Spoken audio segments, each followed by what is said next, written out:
What are we doing here? And where are we gonna go? It's like we just woke up one morning and then it's welcome to the show. Don't ask any questions, just go with the flow. Make as much money as you can and try your best not to get broke. Copy everything you see on the TV, from the hairstyles to the clothes, and don't think too often, just do exactly as you're told. And if you ever get confused, then just turn towards the alcohol. You'll still hear your thoughts, then just turn up the radio as you learn to live a lifestyle of drugs, sex, and rock and roll. But in all honesty, I just need to know, is there more to the cycle than growing and getting old? Living and dying just to leave behind a happy home and a whole lot of property that somebody else is going to own. I just really need to know before the casket's closed, 'cause I'm not willing to gamble with my soul, nor am I ready to take any chances. These are just simple life questions and I'm just searching for some answers. Like, what are we doing here? And what is our purpose? How did we get here, and who made us so perfect? And what happens once we go, or is this world all really worth it? Questions we don't answer because apparently we don't really have to. There's no purpose to this life and our existence is merely natural. Then in that case, please let me ask you, did you create yourself, or was it somebody else who had fashioned you? 'Cause you're a being that's impeccable, faultless and unparalleled. You're a product of supreme intelligence and I'm merely being rational. For there isn't a camera on this earth that can come close to the human eye, nor a computer that can compete alongside the human mind. And if the whole world was to come together, we wouldn't be able to create a single fly. So many signs, yet we still deny. As science tries to justify that all this could come from none, when it's a simple sum. 0 plus 0 plus 0 cannot possibly ever give you 1. So from where did all this order come? For everything has its origins, a maker, a creator of its own. I mean, the only reason you're watching this video is because somebody had to press upload. So we can believe in the Big Bang, but I'd rather believe in He who caused it to explode. Allah, the creator of everything along with every single soul. The ever-living, the master, the only one who is in control. Unlike his creation, beyond our imagination. And no, he's not a man, nor does he have any partners in association.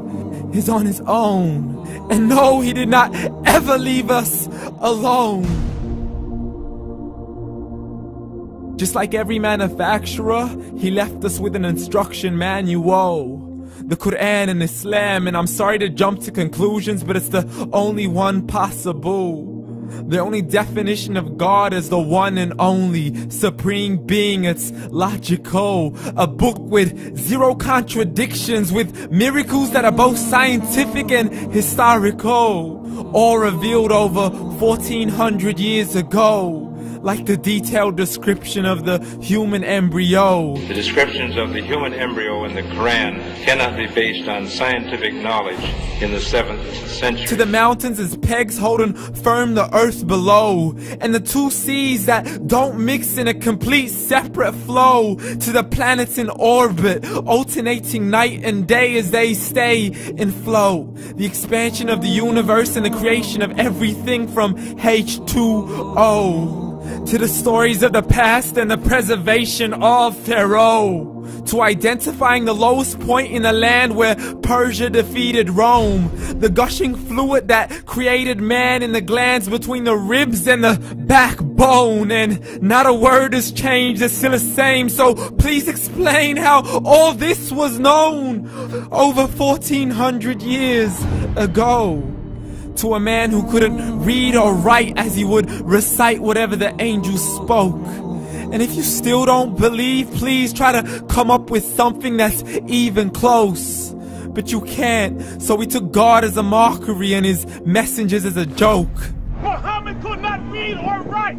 How's somebody who can't read or write gonna start a religion? Dismissed his scriptures as legends and tales of the ancient folk, as we live life according to our whims, desires, and hopes. saying this life is the only home we will ever know. We will live then die, then simply turn to bones. YOLO! Correction, after the grass dies, the rain arrives and it regrows, and Allah promises to do the same thing to your very soul and bring you back from your very fingertips to your toes, as the all-seeing supreme being watches us so close, and we are surely being tested in our wealth, our health, and our self, and everything that we've been blessed with. So believe, for we will surely be resurrected and be brought back to our Lord and account for every single deed, as He hands us our books and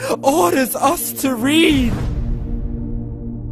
From the bad to the good and everything in between. You yourself are sufficient for your own accountability, so don't be mad at me. You are the one who thought He wouldn't come back to me. I gave you a whole life long to search after me, but you were busy in all that which was temporary. So read, and glad tidings to all those who believed. And if you disbelieve, read. And don't let that day be the first day you find out what your life really means. Read.